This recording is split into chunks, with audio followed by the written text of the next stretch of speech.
So the basketball world is still talking about the on-court clash between LeBron James and Detroit Pistons big man Isaiah Stewart. Unlike a lot of people, I don't have a big problem with what happened. These are big people playing high-level, high-intensity professional basketball.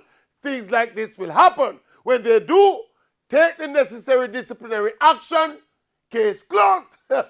This thing where people calling for LeBron to be banned and this and that. Please, who get over the hate of LeBron James. The most instructive takeaway from this incident for me is the fact that this was the very first time in his 19 years in the league that LeBron James was being ejected and suspended for any kind of violent conduct.